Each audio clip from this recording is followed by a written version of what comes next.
Kaawaan mo ako, O Diyos, ayon sa iyong kabutihan, ayon sa laki ng iyong habag, pawiin ang aking kasamaan. Hugasan ako sa aking pagkakasala at linisin sa aking kasalanan. Kaawaan mo ako, O Diyos, ayon sa iyong kabutihan, ayon sa laki ng iyong habag, pawiin ang aking kasamaan.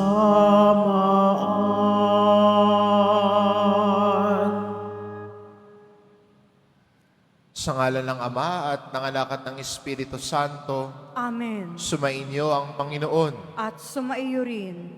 Mga kapatid, aminin po natin ang ating mga kasalanan upang marapat tayong gumanap sa banal na pagdiriwang.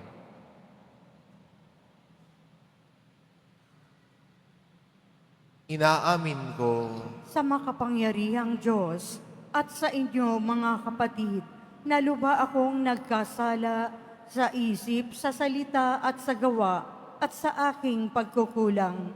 Kaya isinasamo ko sa mahal na Bireng Maria, sa lahat ng mga anghel at mga banal, at sa inyo mga kapatid, na ako'y ipanalangin sa Panginoong ating Diyos. kaawaan tayo ng makapangyarihan Diyos, patawarin tayo sa ating mga kasalanan, at patnubayan tayo sa buhay na walang hanggan. Amen. Panginoon, kaawaan mo kami. Panginoon, kaawaan mo kami. Kristo, kaawaan mo kami. Kristo, kaawaan mo kami. Panginoon, kaawaan mo kami. Panginoon, kaawaan mo kami. Manalangin tayo.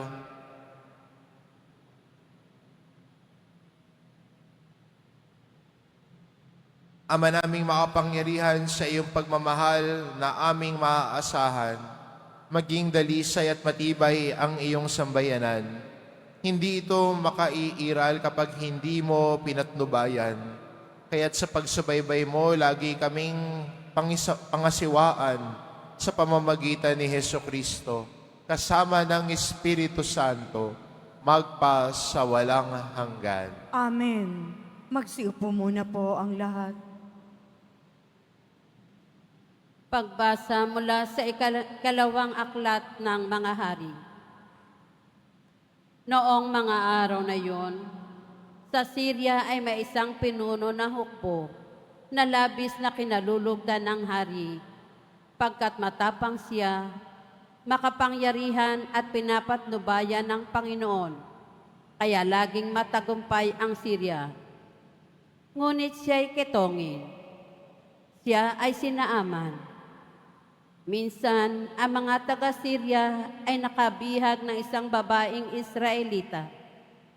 Ginawa nila itong katulong ng asawa ni Naaman.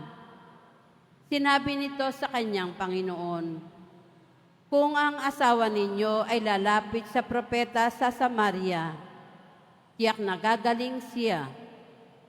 Ang sinabi ng Israelita ay sinabi ng babae kay Naaman.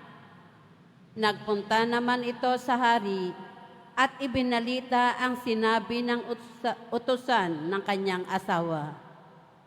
Sinabi naman ng hari, "Pumunta ka at pagdadalhin kita ng sulat sa hari ng Israel." At lumakad nga si Naaman.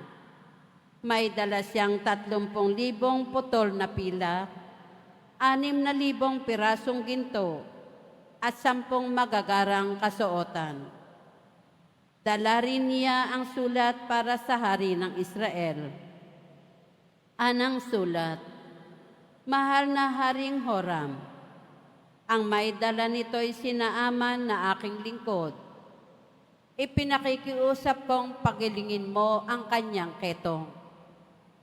Nang mabasa ito ng hari ng Israel, ginahak niya ang kanyang kasuotan at sinabi, "Ako ba'y Diyos na maaaring pumatay at bumuhay?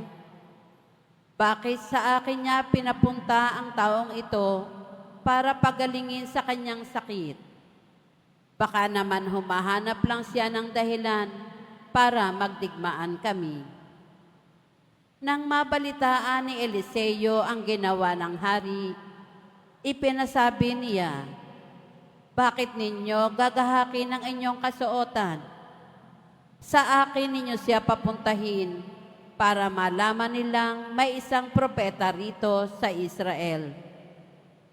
Ipinasabi nga ni Haring Horam kay Naaman na ang hanapin nito'y si Eliseo. Kaya sumakay ito sa kanyang karwahe at nagpunta kay Eliseo, kasama ang marami niyang kawal na kabayuhan.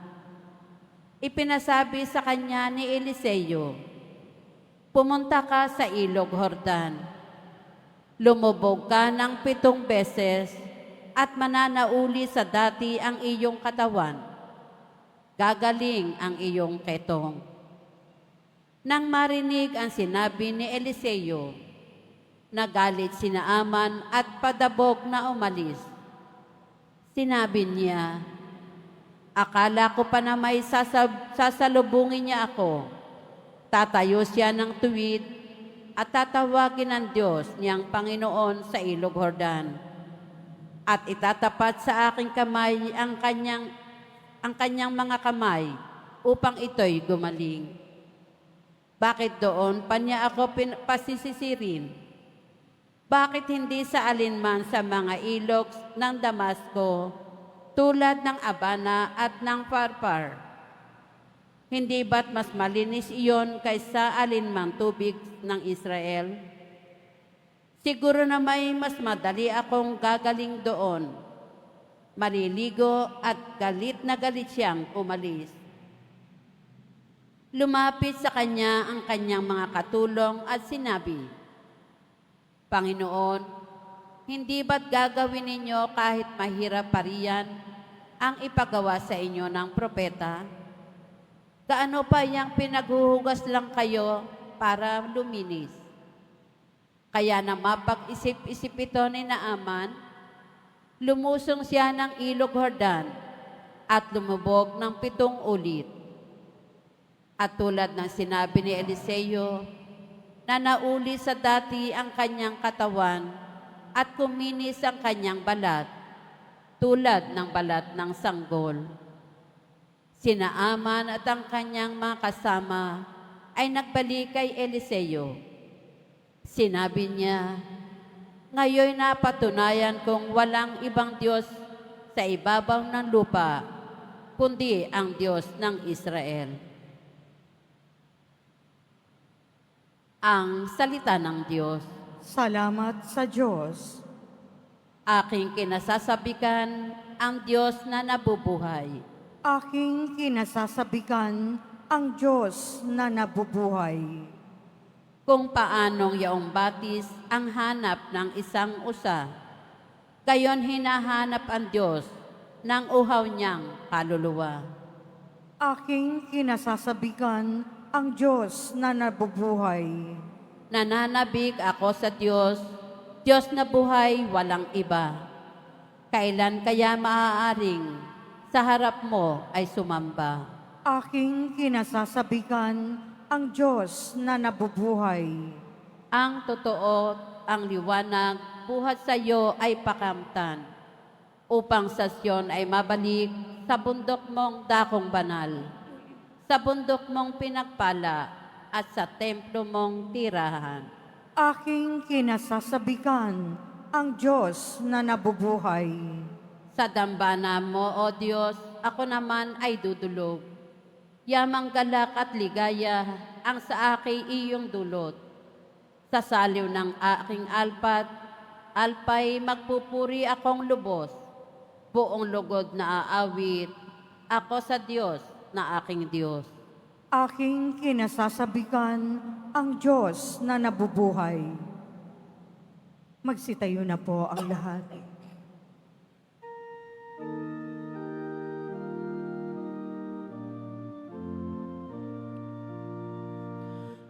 Nagpupuri kami sa'yo, Panginoong Hesu Kristo. Nagpupuri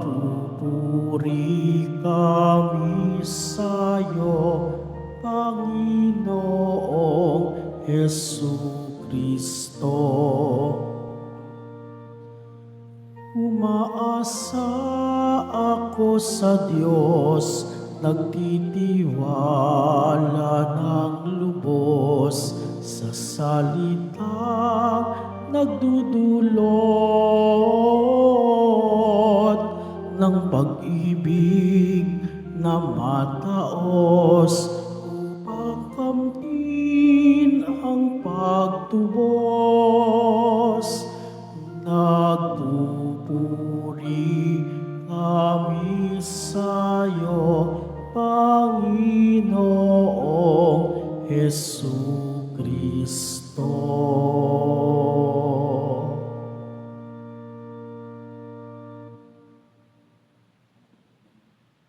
Sumainyo ang Panginoon, At sumaiyo rin. ang mabuting balita ng Panginoon ayon kay San Lucas. Papuri sa iyo, Panginoon.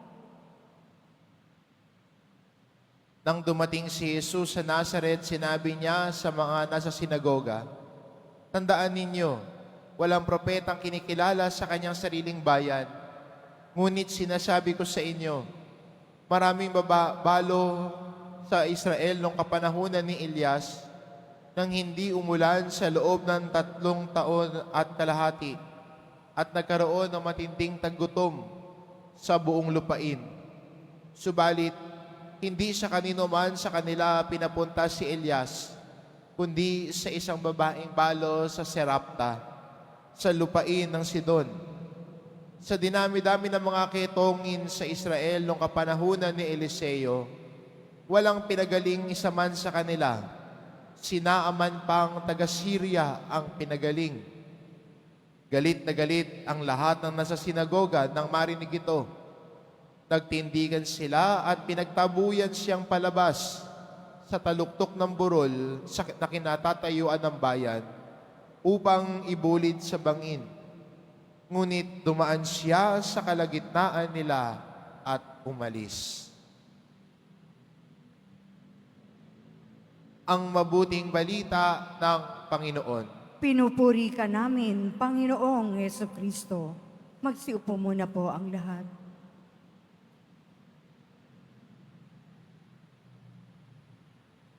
Kung titignan natin sa isang buhay ng tao ng punong-puno ng sarili, ang gusto niya siya yung sentro, siya yung bida. At kung gusto niyang siya ang bida, lahat ay aayon para sa kanya at ang lahat ay susunod sa kanya. Kung anong gusto niya, yun ang masusunod. Kasi punong-puno siya ng sarili. Mataas ang tingin niya sa sarili niya. At kung na-challenge yung pag-iisip niya na yun, nagagalit siya, napipikon siya, umiinit ang ulo. Pag na-challenge sa pagiging mapagmataas niya, nagiging defensive. At anong nangyayari? Tinuturo ang daliri sa kapwa niya. Hindi ako may kasalan, ikaw. Mahilig manuro. Mahilig manise. Hindi kayang akuin. Sa ating ebanghelyo, narinig natin, nung sinabi ni Jesus sa mga nang nasa sinagoga siya, sa dami-dami ng mga balo nung panahon ni Elias, doon pa sa isang dayuhan siya pinadala. Sa dami-dami ng mga ketongin ng panahon ni Eliseo, sa isang dayuhan pa na ang pangalan ay Naaman, doon pa siya pinadala. At pinagaling yun. Bakit sila nagalit? Natamaan ang pride nila. Nagalit sila kay Jesus kasi tinamaan niya yung pride nila. Their pride, yung kanilang pagmamataas sa sarili, yun, na-challenge ni Jesus. Pero sana, iba ang kwento kung iba yung pag-respond nila. Imbis na sana tignan ng sarili at makita, bakit ba doon pinadala? Bakit hindi sa amin? Ano ba ang nagawa namin? Ano ang pwede namin gawin para mabago ito? Anong pwede kong gawin para mabago ang sarili ko?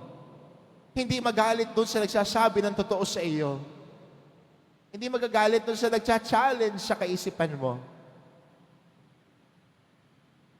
Minsan magandang tignan. Titignan ng sarili at makita, paano ko babaguhin ang sarili ko? Paano ko huhubugin ang puso ko na medyo naging mapagmataas na nang ako ay matuto at dumaan sa daan ng pagpapakumbaba. Ang salita ng Diyos, hindi lang po nagiging comfort sa buhay natin. Pero minsan, ang salita din ng Diyos ay hinahamon at sina-challenge tayo kung nagiging mapagmataas na tayo at ang puso natin ay nagiging matigas dahil nagiging puno na ng sarili. Ang salita ng Diyos, hinahamon at minsan pinupukpok ang matigas nating puso para ito'y maging malambot at maging natural na tumitibok. Tumitibok sa handang magmahal. Tumitibok sa kahandaang ibigay ang sarili. Tumitibok at tinuturuan tayo tungo sa daan ng pagpapakumbaba. Itong imbitasyon sa atin ngayon, sa panahong ito ng Kwaresma, na tayo bilang Kristiyano ay tumalikod sa daan ng pagiging mapagmataas at puno ng sarili. Kundi yakapin ang daan ng pagpapakumbaba. Inuubos ang sarili, handang maglingkod. Nawa ang ebanghelyo natin ay hamunin din tayo na ang salita ng Diyos ay nariyan, hindi lang para bigyan tayo ng consolation at kaginhawaan, lalo na sa panahon na tayo ay sinusubok at nawawala ng pag-asa. Pero minsan din sa katigasan din ng ulo natin, nariyan din ang salita ng Diyos para paalalahanan tayo, para tapikin tayo, para hamunin tayo, para tayo ay muling magbalik sa daan ni Jesus kung saan tayo niya iniimbitahan. Amen. Magsitayo na po ang lahat.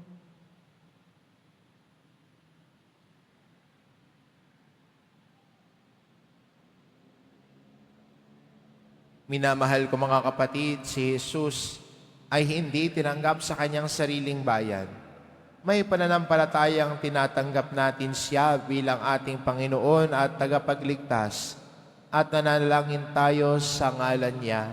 Ang ating itugon, Panginoon, tulungan mo kaming magmahal ng tulad ni Jesus. Panginoon, tulungan mo kaming magmahal ng tulad ni Jesus. Ang mga pinuno ng simbahan naway magpahayag ng salita ng Diyos ng may tapang at isabuhay ito ng may paninindigan. Manalangin tayo. Panginoon, tulungan mo kaming magmahal ng tulad ni Jesus. Ang mga magulang na Kristiyano naway maging malakas upang makasunod kay Kristo na siyang daan at ang katotohanan at ang buhay. Manalangin tayo. Panginoon, tulungan mo kaming magmahal ng tulad ni Jesus. Ang ating pagpapakasakit ngayong Kwaresma, naway gawin nating higit na bukas sa mapanligtas na pag-ibig ng Diyos. Manalangin tayo. Panginoon, tulungan mo kaming magmahal ng tulad ni Jesus. Ang mga may sakit na nahihirapan sa kanilang kalagayan, naway makita ang presensya ng Diyos sa kanilang buhay sa pamamagitan ng pangangalaga at malasakit ng kanilang mga pamilya. Manalangin tayo. Panginoon, tulungan mo kaming magmahal ng tulad ni Jesus. ang mga yumao na nasa piling ng Diyos, naway magtamasa ng walang hanggang kapayapaan. Manalangin tayo. Panginoon, tulungan mo kaming magmahal tulad ni Jesus.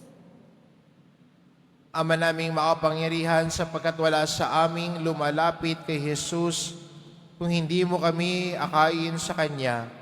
Gawin mo kaming lahat na kaisa niya upang kami ay makasama mo ngayon at magpasawalang hanggan. Amen. Magsiupo muna po ang lahat.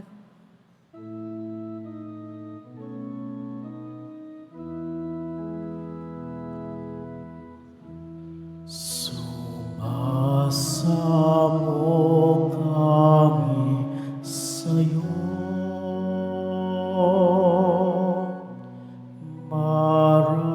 marapatin yaring alay. Panginoon, tanggapin mo itong alak at tinapay. Sa'yo po naming handog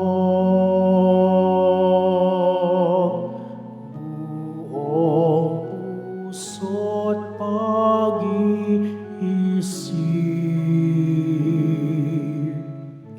Ilayo mo sa panganib at kupkupin sa pag-ibig. Magsitayo na po ang lahat. Manalangin kayo mga kapatid, upang ang paghahain natin ay kalugdan ng Diyos amang makapangyarihan.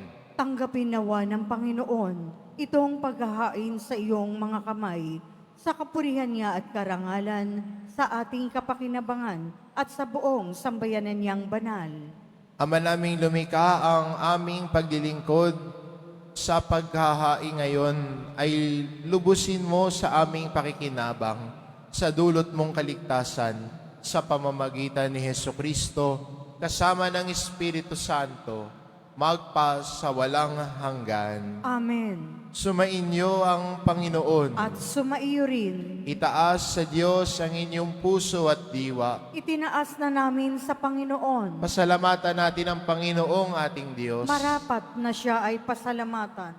Ama naming makapangyarihan, tunay ngang marapat na ikaw ay aming pasalamatan sa pamamagitan ni Hesukristo na aming Panginoon.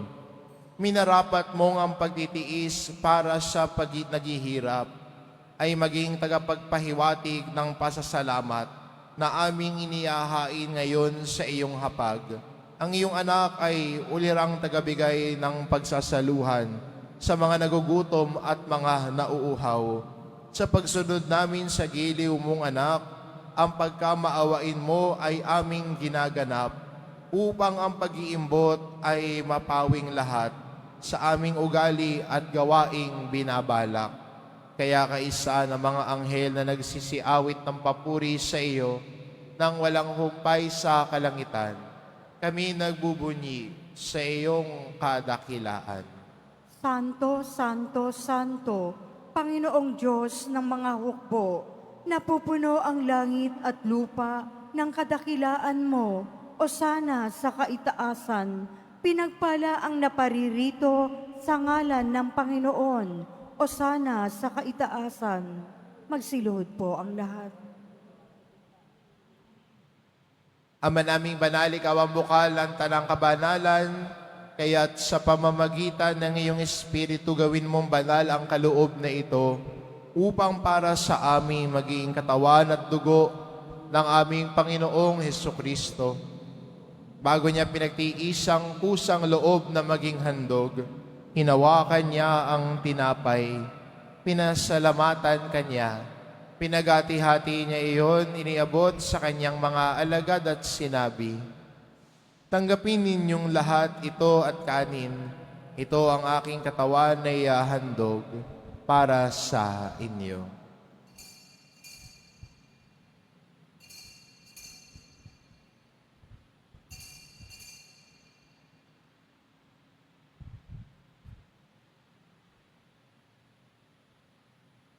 Gayon din naman na matapos ang hapunan, hinawakan niya ang kalis, muli kanyang pinasalamatan.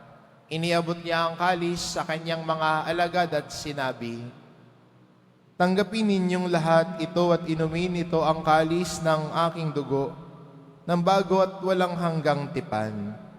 Ang aking dugo na ibubuhos para sa inyo at para sa lahat, sa ikapagpapatawad ng mga kasalanan. Gawin ninyo ito sa pag-alala sa akin."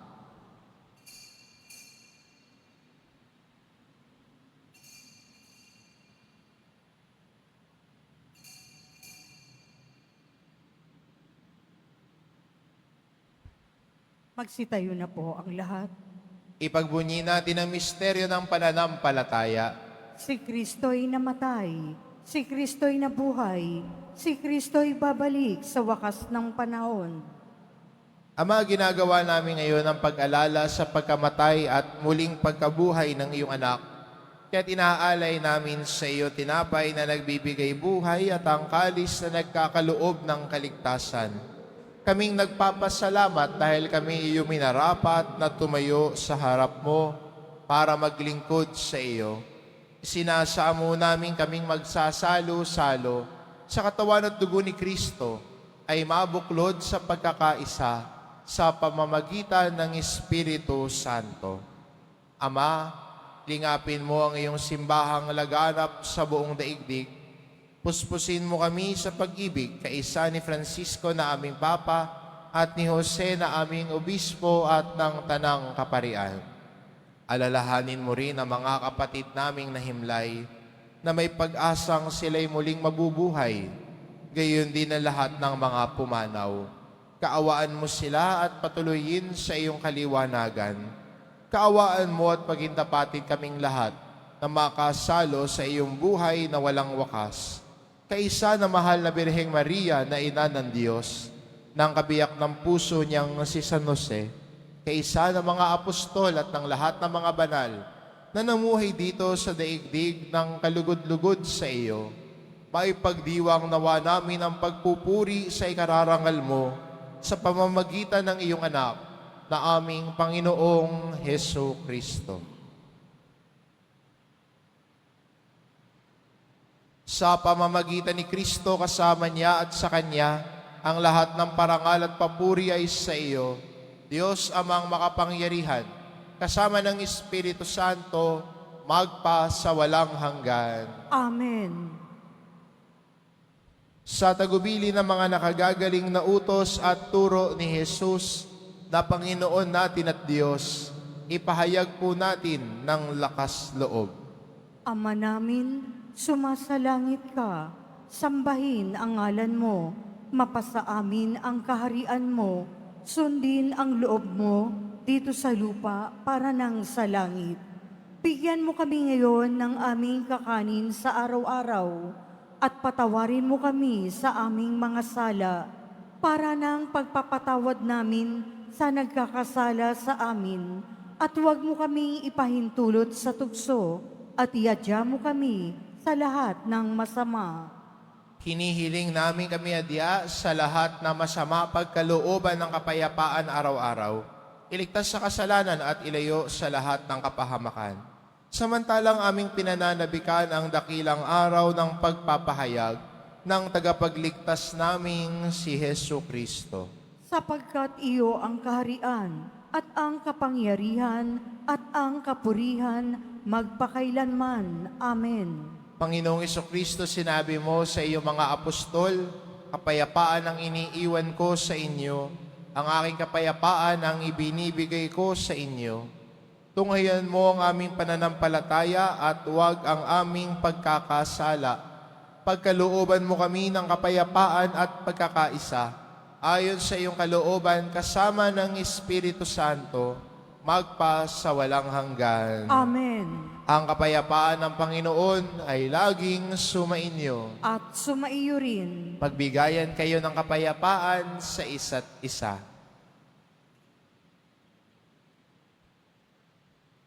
Kordero ng Diyos na nag-aalis ng mga kasalanan ng sanlibutan, maawa ka sa amin.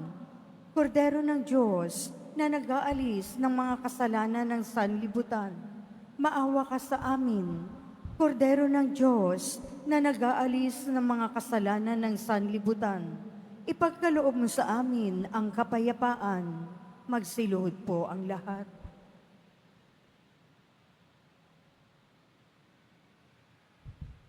Ito ang kordero ng Diyos, ito nag-aalis ng kasalanan ng sanlibutan. Mapalad ang mga inaanyayahan sa kanyang piging. Panginoon, hindi ako karapat-dapat na magpatuloy sa iyo, ngunit sa isang salita mo lamang ay gagaling na ako.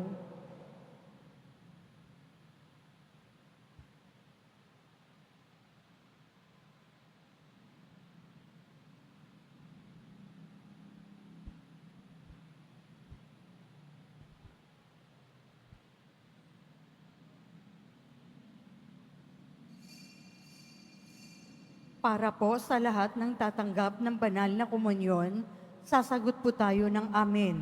Pagkasabi ng pari o ng lay minister ng katawan ni Kristo at isubo agad sa bibig bago umalis sa harapan ng pari o lay minister. Sumunod po tayo.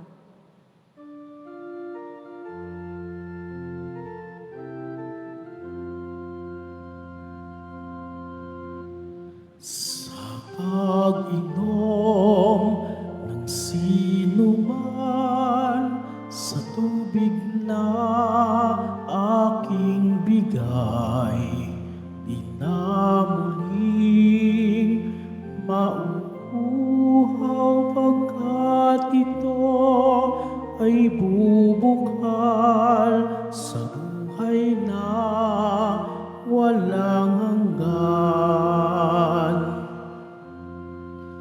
Ang Panginoon ay ilaw ko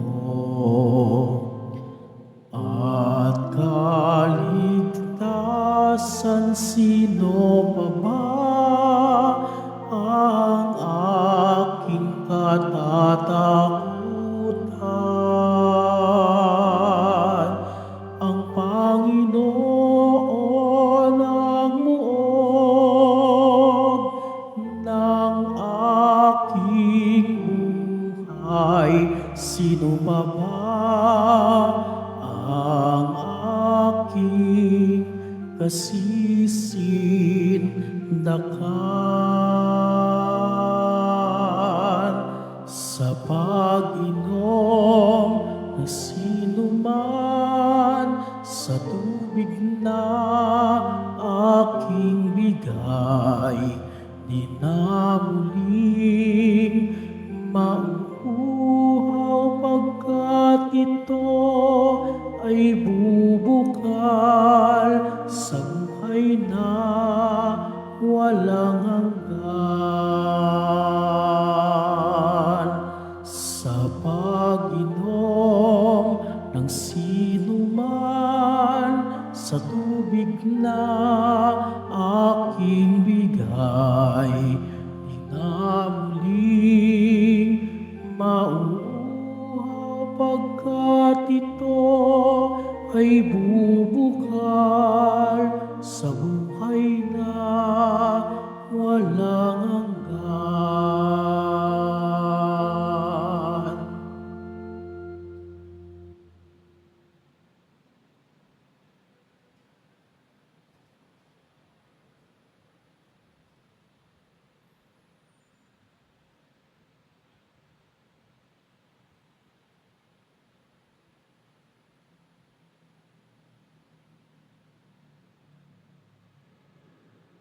Paalaala po sa mga nagsisimba, pagkatapos po ng misa, wiwisikan po ang lahat ng banal na tubig. Pinakikiusapan po ang lahat na mananatili lamang muna sa inyong mga lugar. Tanging sa Quezon Boulevard o sa Plaza San Juan lamang ang labasan ng lahat. sumunod po tayo. Maraming salamat po sa inyong pagdalaw at pagsisimba sa Basilica Minor at Pambansang Dambana ni Jesus Nazareno. Magsitayo na po ang lahat. Manalangin tayo. Ama naming mapagmahal, ang pagsasalo namin sa banal na pakikinabang ay magdulot nawa ng kadalisayan at magkaloob ng kapayapaan sa pamamagitan ni Hesukristo kasama ng Espiritu Santo magpa sa walang hanggan. Amen. Sumainyo ang Panginoon. At sumaiyo rin. Mahal na pong Jesus Nazareno, inihayag mo sa pamamagitan ng krus ang walang malo na pag-ibig ng Diyos sa sangkatauhan. Pakinggan mo ang kahilingan lalo na para sa mga nangangailangan ng iyong tulong at awa. Makamtanawa namin ang iyong kasagutan na may utang na loob na tinatanaw. Basbasan din po ninyo ito mga imahen at dasalan upang lalo kaming manalangin at magtiwala sa pamamagitan ng bendisyon na ito, naway lalo kaming maging mapaglingkod, masunurin at tapat sa iyo na aming malwalhating Panginoon, magpa sa walang hanggan. Amen. At pagpalain kayo ng ating mapagmahal na Diyos, ang Ama, at ang Anak, at ang Espiritu Santo. Amen. Umayo kayo, taglay ang kapayapaan ng poong Jesus Nazareno. Salamat sa Diyos.